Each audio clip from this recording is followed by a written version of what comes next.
Here I have ULEFONE Armor 5S, and today I'm going to show you how to enter safe mode on this device. So first of all, you have to hold down power key, and after this shutdown menu appears, you have to hold your finger on the shutdown key, and then you will see reboot to the safe mode window. Tap OK, and after that your device will be rebooted in the safe mode.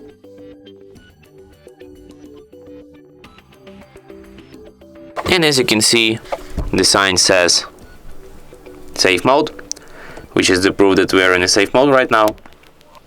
If you want to exit this mode, just restart your device and it will be restarted in a normal mode.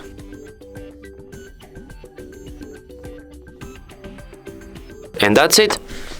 Thanks for watching. If you find this tutorial useful, don't forget to hit that like button and subscribe to our channel.